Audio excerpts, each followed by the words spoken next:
Today I want to delve a little bit deeper into compression ratios. So I want to kind of, sometimes we get confused about some of the parameters. Well, sometimes I get confused about some of the parameters in compression.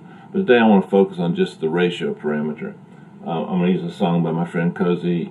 His group is We Are Remix. Now, there's different ways to think about what ratio does. One of the ways I like to think about it is I've got a ceiling, and this ceiling is imaginary. That ceiling sound is trying to bump up against this ceiling. Now, they can go past the ceiling. Now, the ceiling represents, in my mind, the threshold setting on a compressor. Now, not all compressors have a threshold setting. Well, that's another subject. Now, what ratio does is if I've got a sound and I set my ratio of 2 to 1, for every 2 dB above threshold, the ratio says bring it down 1. So if I go 8 dB above threshold, it brings it down to 4 dB. So you can see if I increase the ratio, like say to 16 to 1, every time I go 16 dB above threshold, it would bring it down to 1, or 32 would bring it down to 2. So lower thresholds allow lower ratios allow. So a lower ratio allows more dynamics to take place above threshold. I guess you should say it allows more dynamics to take place, period. So in my mind, I think sometimes lower ratios crank down the threshold, so I get more happening above the threshold, but at a lower ratio. Sometimes I like that combination on stereo buses. Sometimes on basses I might use a more drastic ratio, like 8 to 1, 12 to 1. And I'm going to show you today on a vocal what happens with a couple of different thresholds, a couple of different ratios in terms of the feel and what we're trying to do. So if we're trying to keep something within a certain dynamic range, as the ratio gets higher and higher, we go into what's called limiting. So a limiter technically is a compressor with a very high ratio. General consensus somewhere around a 50 to 1 ratio, you start limiting. And then what we call a brick wall limiter is nothing gets above threshold. There's a brick ceiling on that threshold, so the ratio, I guess, could be infinity to 1. So, or did I say it backwards? 1 to infinity? Anyway, look it up. You guys got to do some work yourselves too. So let me play this example and show you something. While this is loading up, I want you to notice on the screen this little chart. Now this is what happens on the classic DBX 160 XT compressor. I was wondering, why is it that I can't get my plugins to sound like it? Now this is interesting because the attack time is program dependent. So depending on how many dB I'm knocking off, the attack time changes. The release time is program dependent.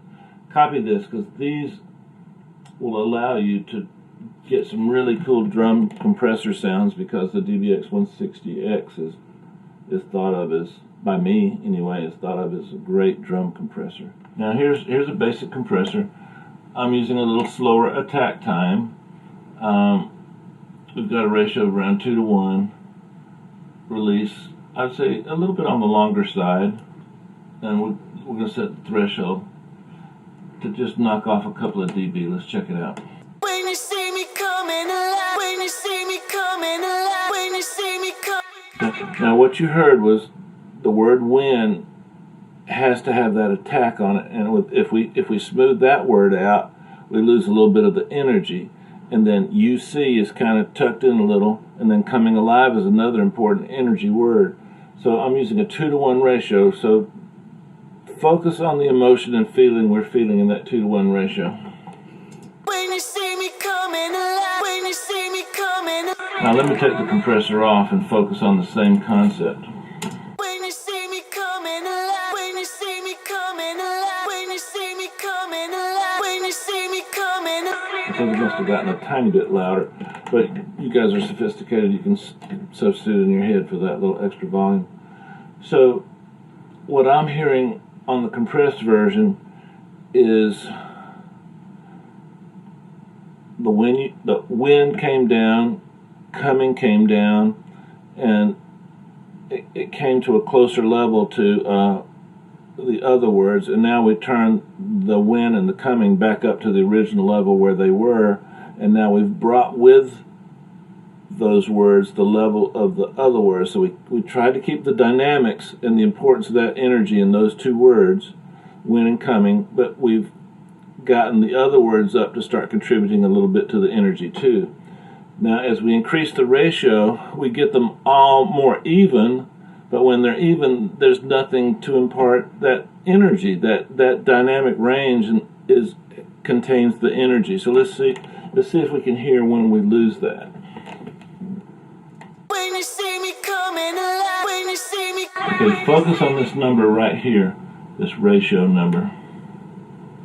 When you see me coming alive, when you see me coming alive, when you see me coming alive, when you see me coming alive, when you see me coming alive, when you see me coming alive, when you see me coming alive, when you see me coming alive, when you see me coming alive, when you see me coming alive, when you see me coming alive. Did you feel the energy kind of go away? If you didn't, don't worry. You know, some of these things take a minute to hear. Just play that reference over and over again and really train your ear to focus on the energy and the emotion in that line. There's a little tiny, it's not a crack in his voice, but it's a little tiny Michael Jackson little thing that's going on there, so we don't want to destroy that. There's a lot of there, so we don't want to destroy it. It might take you a couple of tries to hear it, but don't get discouraged. You can hear it, but more importantly, you want to feel it. I get asked a lot, should I put my equalizer in front of the compressor or after the compressor? The basic rule of thumb is, if you've got a frequency that's causing the compressor to do things you don't like, then put an EQ in front of the compressor and take that frequency out. For example, in a vocal, if you've got a lot of low-end muddiness actually affecting what your compressor is doing, put something in front of the compressor, roll that out. It might be a little bit too much 2K, roll that out, and now your compressor is acting to different frequencies.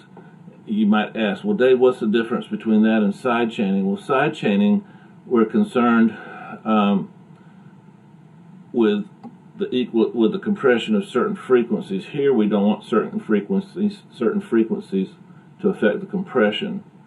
And if you put the equalizer after the compressor, what you're doing obviously is EQing the compressed signal. When would you do that? Sometimes with some attack times you might take too much low end out of your kick drum. I tend to keep the attack times on my kick drums a little on the high side, 30 to 50, somewhere in there, and that gives me a little bit more low end. And if you've taken off a little bit of low end from the compressor of the kick drum, but adding a little bit of the attack by doing that, then you might want to add a little bit of low end back into the compressor. On some of the side chain stuff I've shown you, the side chain track, I compress the snot out of the drum, and if on a kick I lose so much low end, I'll take an API 550 or Pultec and I'll drop that in after the compressor and add those low frequencies back. Always remember, compression can add to the experience of a particular track and a body of music, or it can really take away from it. You're squeezing more into a smaller space, which can be a good thing, but you're also squeezing more energy into a smaller space and nothing's jumping out at you. So play around with it. For some of you this is going to come really quick and easy, and some of you it's going to be a little harder to hear. Me personally, compression was the last thing I really felt like I nailed in terms of my growth. So don't get discouraged. Experiment, experiment, experiment. You've got so many options now in your DAW that you can really use presets, see what other people are doing, and let me know how you're doing. Okay? All right.